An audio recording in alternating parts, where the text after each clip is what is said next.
I'm John Strum, and this is Real Talk MS.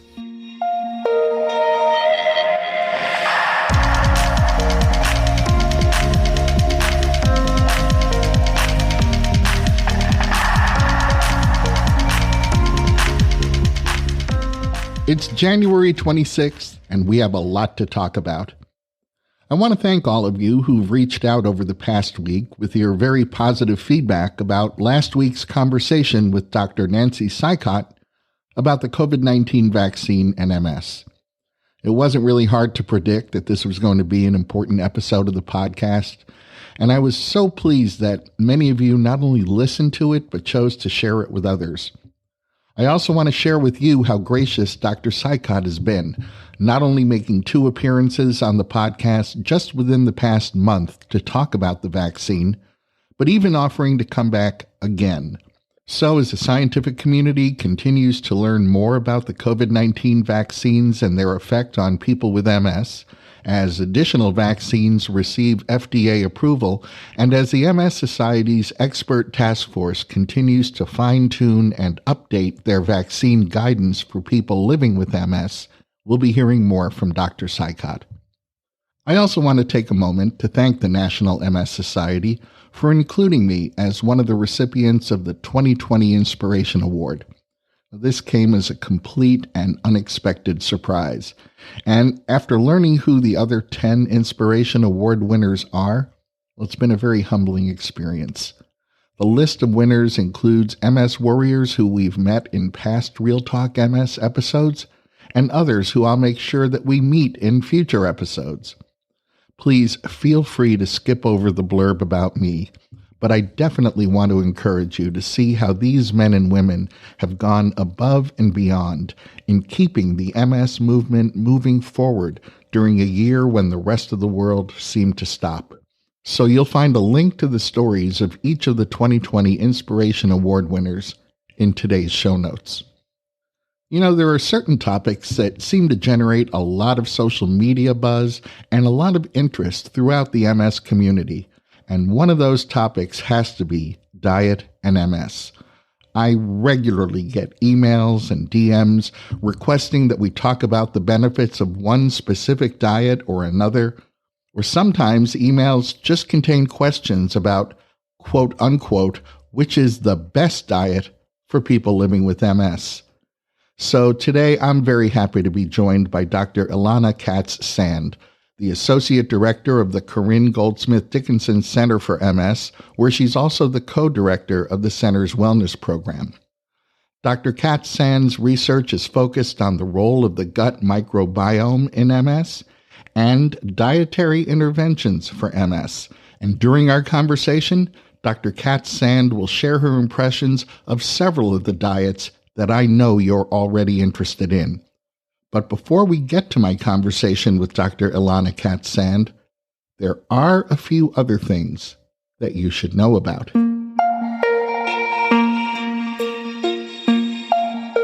I try to follow many of the MS groups on social media, and about 10 days ago, there was a lot of excitement in one of these groups over some news that had been reported. And the news was that BioNTech, the company that collaborated with Pfizer to produce one of the approved COVID-19 vaccines, had used that same cutting-edge mRNA technology to produce an MS vaccine. And it was being reported that the vaccine worked. Members of this particular social media group were commenting about this in the mixture of joy and excitement that you'd expect. Of course, later it turned out that what BioNTech had actually announced was that their mRNA vaccine for MS had been successful in preventing the development of MS or in stopping MS progression and restoring lost motor function in mice.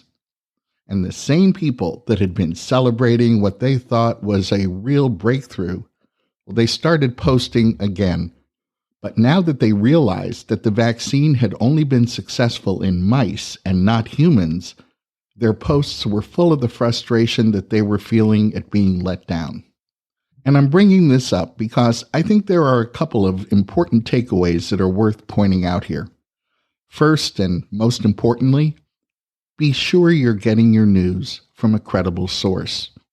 A lot of media outlets carried this story, and they got it right. So look to reliable sources when you're looking for news that you can count on. Social media can be a great place to connect with others and share thoughts and opinions on really anything and everything. But I think we've all seen instances where so-called news that someone posts on social media really turns out to be someone's opinion. Or it could be that someone's well-intentioned effort to share actual news, but in posting or reposting, the content of that news becomes somehow altered or important details end up being dropped. So I think it behooves all of us to choose our online news sources with care.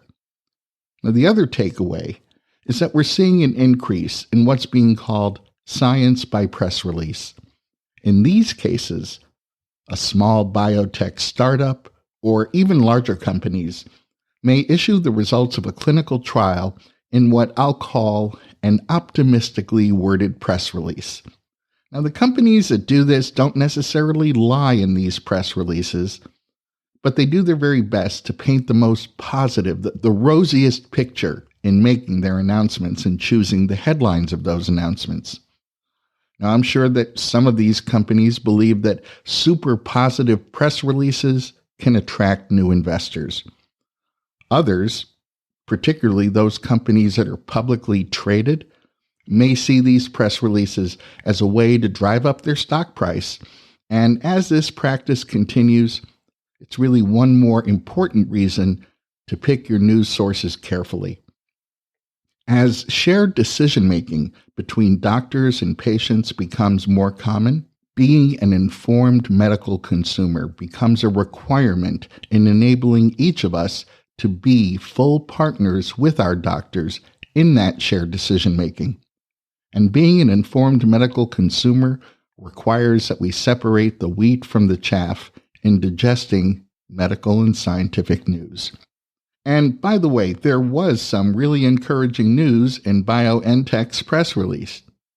It's worth pointing out that this is the very first mRNA vaccine to target MS.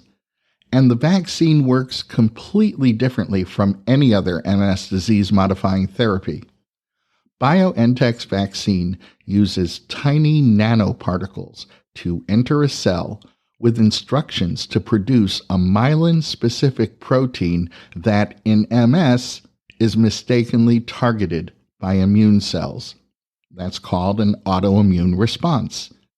But the design of this protein is slightly modified so it doesn't produce the same autoimmune response.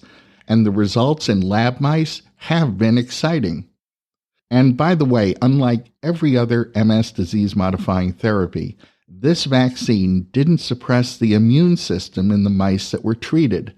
And that's good news because a suppressed immune system doesn't respond as well to other legitimate threats in your body, and a suppressed immune system increases the risk of infection. So there is good news here, but as you've heard me say many times before, my standard disclaimer applies. There is a huge difference between a mouse brain and a human brain, so there's a lot more work to be done here, but the news itself is certainly encouraging. And if you'd like to review the details of the BioNTech MS vaccine study, you'll find a link in today's show notes.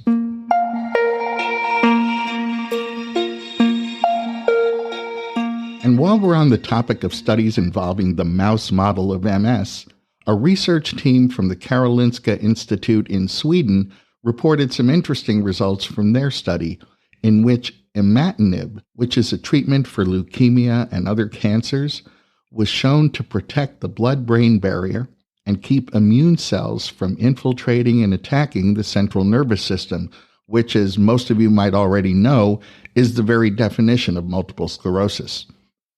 Now, the blood-brain barrier is a natural membrane that protects the central nervous system from attacks that can be carried in the blood. In MS and other autoimmune diseases, immune cells are able to penetrate the blood-brain barrier and proceed to do their damage.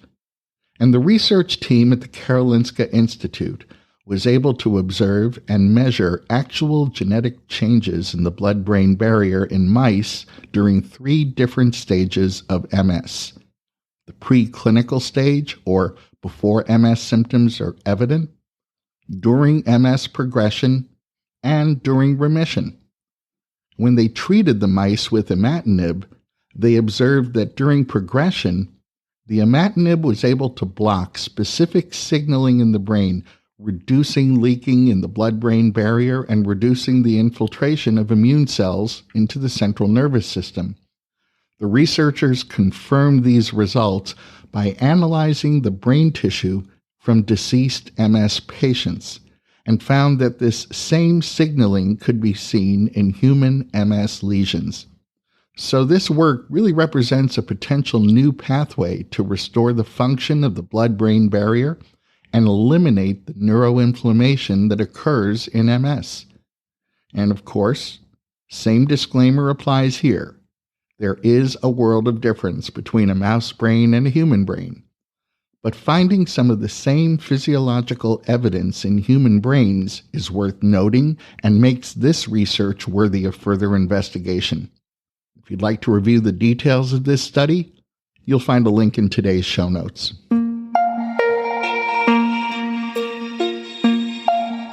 An old high school friend of mine wrote a song that became one of Bette Midler's earliest hits. The song is called Friends, and in it, Bette reminds us that you gotta have friends. And while that seems like good advice for everybody, it seems particularly important for people who are living with MS. Newly published study results show that social support is linked to mental health, quality of life, and even motor function in multiple sclerosis. A research team at Columbia University in New York assessed 185 people who had recently been diagnosed with MS.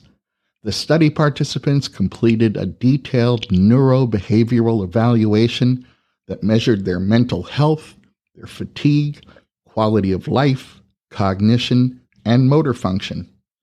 The researchers correlated the results of this comprehensive evaluation with the social support each study participant was receiving. And they also looked for potential gender differences among the study participants. And they found that higher social support was associated with better mental health, better quality of life, subjective cognitive function, less fatigue, and better motor functions, particularly grip strength and gait endurance among women. These new insights seem important, especially given the social isolation that too often accompanies MS. And it may mean that we'll see forward-thinking neurologists including social engagement as part of an overall MS treatment plan. So it seems like my old friend Buzzy Linhart was on the cutting edge of science when he wrote, "You Gotta Have Friends." If you'd like to review the details of this study, you'll find a link in today's show notes. And if you'd like to hear Bette Midler sing my friend's song, I'll include that link too. If some of your friends belong to any of the MS groups on social media, then you've probably been a part of or at least read through some of the online conversations about diet and MS. I've noticed that those online conversations can get pretty animated, like the conversations football fans typically have as they espouse the special characteristics of one team over another. My guest today is Dr. Ilana Katz Sand. Dr. Katz Sand is an expert on the impact of diet in MS, and we're going to talk about which diet or which diets really deliver benefits to people living with MS. In a moment, we'll meet my guest, Dr. Ilana Katz Sand.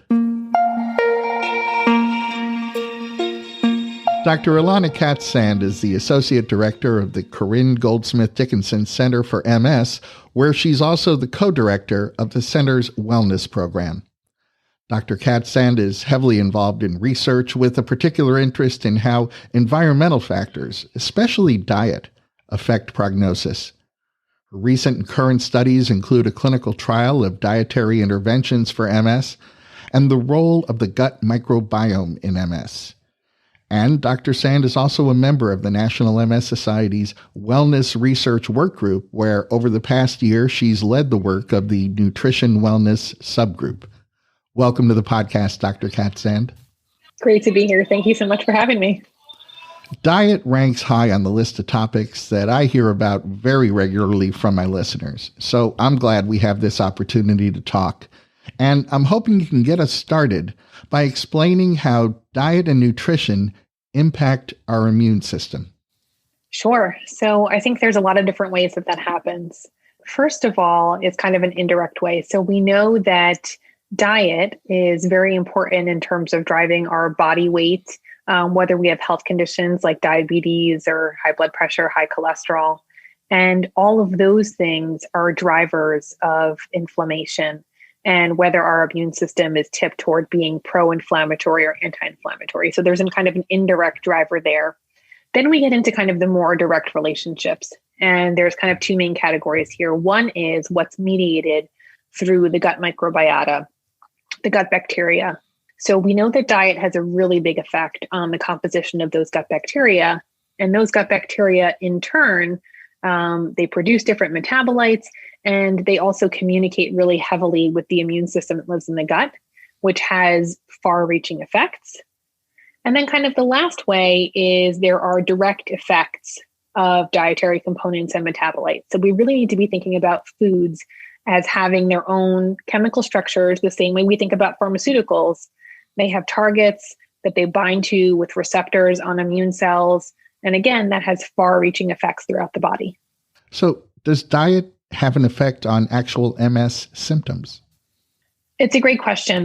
My colleagues and I think a lot about the concept of reserve and compensation. And we know that people with MS work really hard all the time to avoid feeling their MS symptoms, right? We know that people who have MS, when they have a fever, when they're sick, when they're fatigued, when they're stressed, that their symptoms feel worse. We also know on the flip side of that, if you can really optimize your body from a metabolic standpoint, that's going to help you. And so I think that's how a lot of the diets that we're going to talk about are able to have an impact on MS symptoms in daily life. You know, if you check social media or search the web, there's certainly no shortage of information about diet and MS. Unfortunately, a lot of that information is often opinion masquerading as fact, or claims being made that aren't always based on evidence or real science. So I'm hoping we can address some of the stuff that people are reading and hearing about online, beginning with, can diet, any diet, cure MS? Well, we definitely don't have evidence for that right now. We are really looking at, from a research standpoint, how we can harness what the gut can do to help benefit people who are living with MS, how we can use the gut to have a positive impact on decreasing inflammation, on promoting neuroprotection. But the research is still pretty early in terms of what we know, and we have a long ways to go. And at this time, we definitely do not have scientific evidence that suggests that any particular diet can cure someone of their MS. Is it safe for someone to stop their disease-modifying therapy or choose not to start disease-modifying therapy if they make changes in their diet to manage their MS? So that's not really something I would recommend. I always tell my patients that my role is to provide information and to help them to come to an informed decision about what to do in terms of disease-modifying therapy. But we're at a point right now where we're actually really fortunate that we have tons of therapies to choose from that have been really rigorously tested in clinical trials and have really clear scientific benefits in terms of reducing the likelihood of having ongoing relapses or ongoing disease progression and reducing disability in the long term. So I think that we should be looking at a strategy that puts everything together that stacks the deck in your favor. And that includes being on a disease-modifying therapy. It also includes having healthy habits. I'm hoping we can talk about some of the specific diets that people living with MS hear about and read about and talk about online.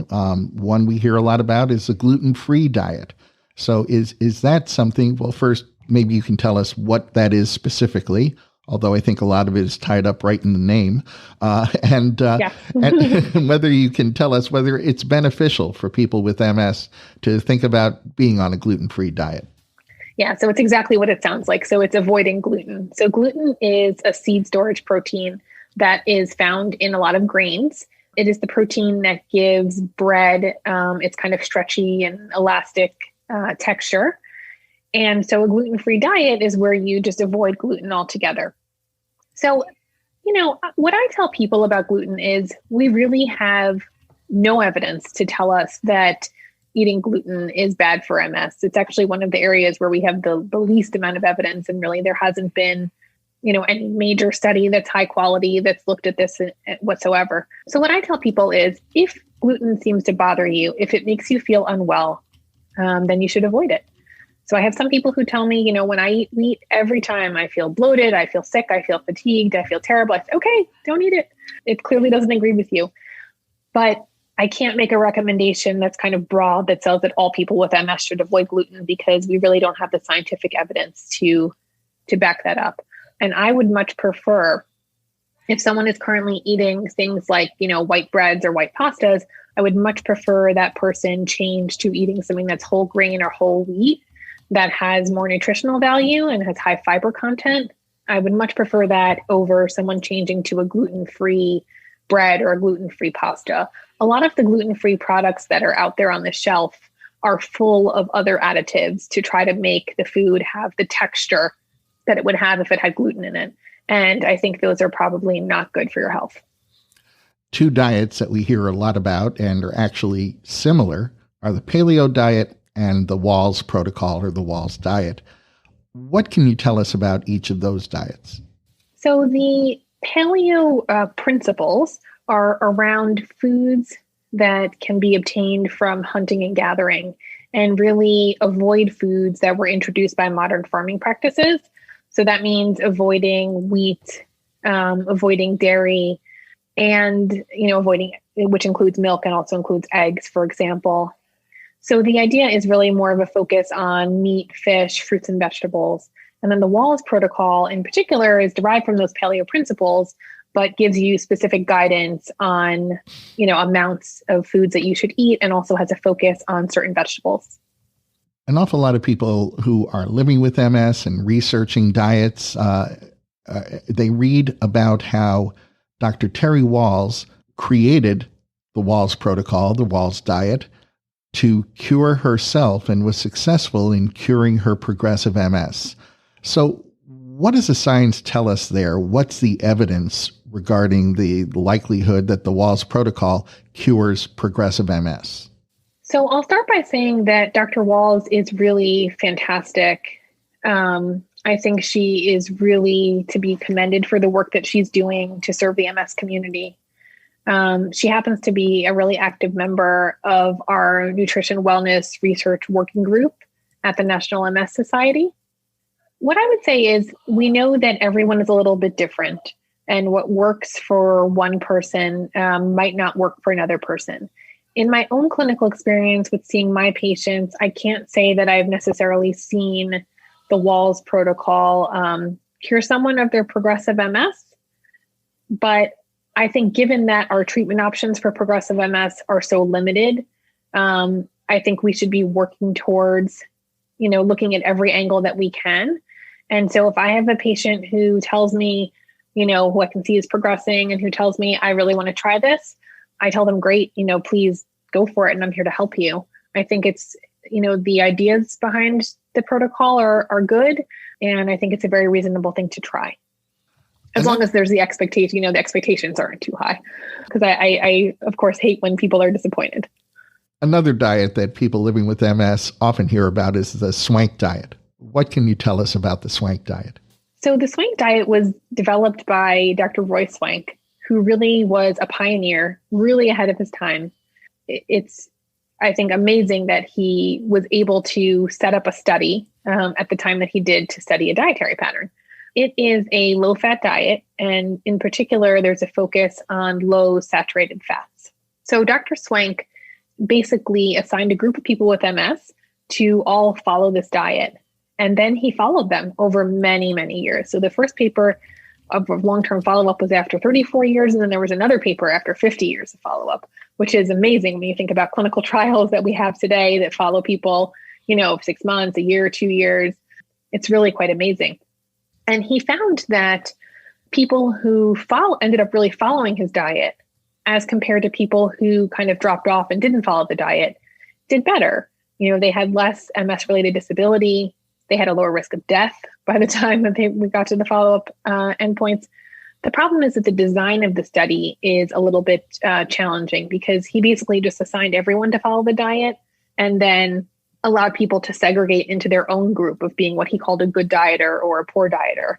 And when you do that, people bring their other behaviors with them. So, of course, people who are more likely to follow the diet are also more likely to exercise. They're less likely to smoke. There's a host of other things kind of wrapped up in there that make it hard to say, oh, it was definitely the diet that made them do better. But, all those things aside, I think the swank diet is a very reasonable pattern to try. I think it's one of those patterns, like most of the ones that we're talking about, that will probably benefit your overall health. And so if it speaks to you, I think it's a good one. And what about the Mediterranean diet? That's a diet that we read an awful lot about as being beneficial to everyone. Is it beneficial to people who are living with MS? So the Mediterranean diet is not really one specific diet. The Mediterranean is a very big place, and there are many different cultures that have diets that are, quote, Mediterranean, but they're all different from each other. So what I see when I look at this is really kind of a set of guiding principles that are mostly focused on incorporating, brightly colored, fresh fruits and vegetables, incorporating fish into the diet, and staying away from processed foods, for example, as much as possible. So I think that those are all really great principles for general health. And for me, this was kind of one of the more interesting things to study because it really can be a way of life, a lifestyle, as opposed to just a diet that you follow for a specific period of time and then kind of forget about it. But this is something that everyone in a household can do.